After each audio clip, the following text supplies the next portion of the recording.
Bismillah ar-Rahman ar-Rahim. My subject is type 2 diabetes and MAFLD across the gut-liver axis in African continent.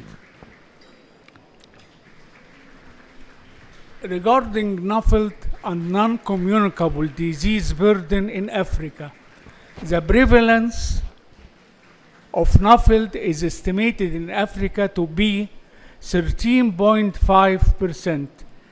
This is likely to be an underestimate considering the rising prevalence of obesity and type 2 diabetes, which are the main risk factors. So morbid obesity, type 2 diabetes are magnified by rapid urbanization, physical inactivity, nutrition transitions, and socioeconomic changes. These lead to NASH, cirrhosis, and HCC. This will have a long-term health care costs and economic consequences for the region.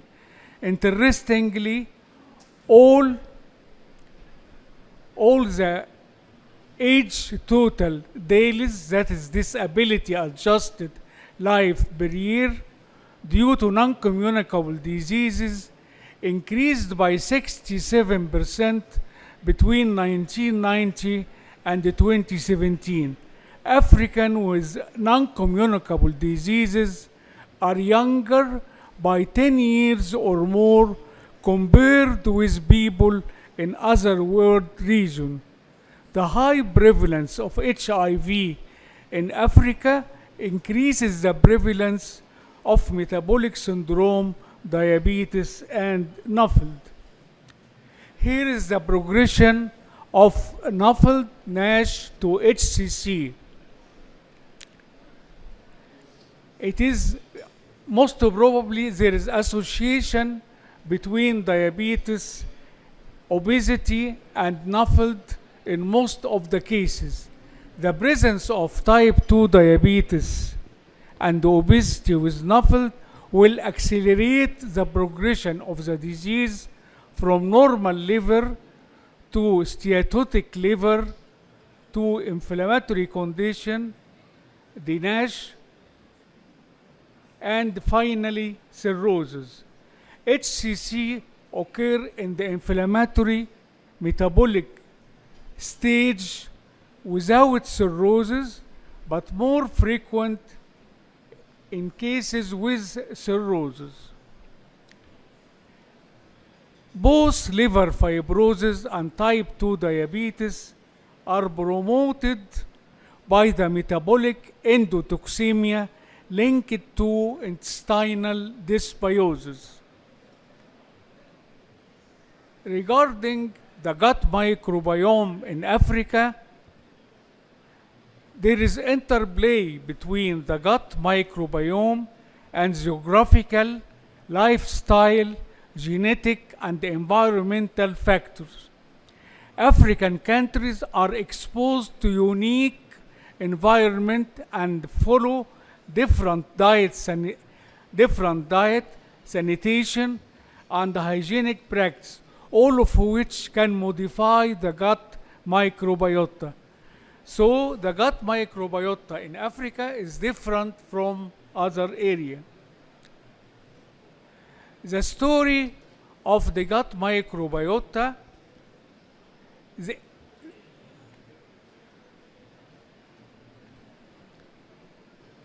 the intestinal barrier of the colon.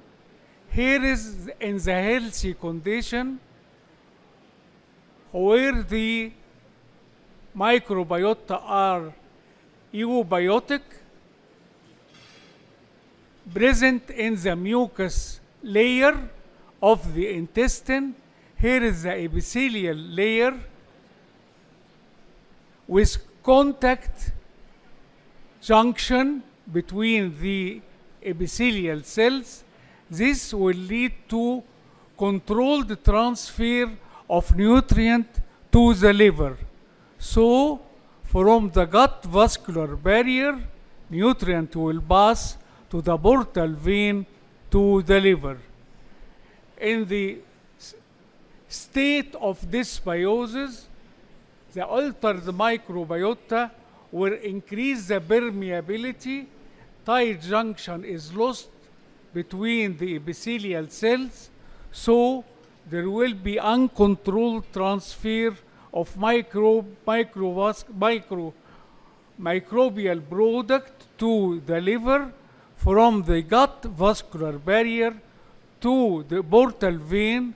This will lead to the MAFLD, NASH, and cirrhosis. Here is the story of the gut-liver axis. The gut and liver are interconnected, and dysbiosis can disrupt this connection, leading to a cascade of events that contribute to MAFLD. Here is the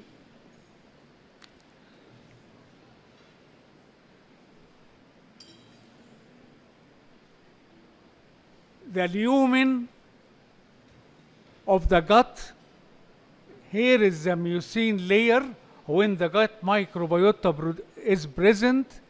Then in the epithelium with tight junction cannot pass. Here is mucosal immune system.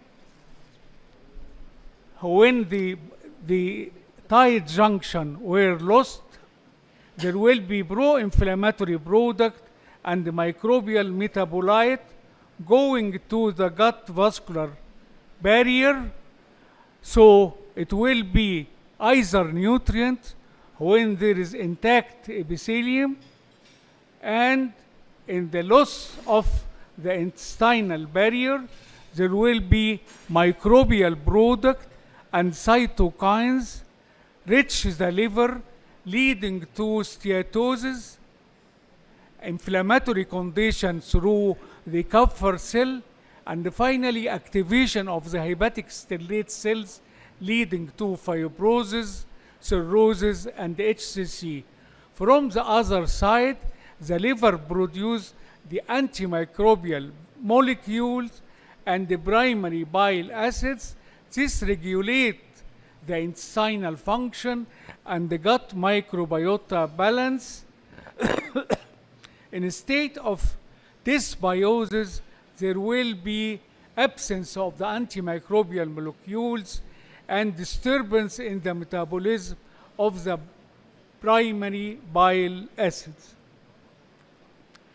Here is the disruption of gut barrier integrity. الهوست microbiome interaction زي ما قلنا, and type 2. How type 2 pathogenesis related to the gut microbiota. Here is the dysbiosis due to high fat food. So dysbiosis occur, leak from the intestinal barrier will occur. Most important is the lipopolysaccharide metabolite. This will lead to, through the macrophages, the pro-inflammatory cytokines, leading in the muscle, liver, and the adipose tissue, leading to inflammation, insulin resistance, and decreased insulin sensitivity. Regarding the African human gut microbiome studies, it's not in the possible on the needing amount.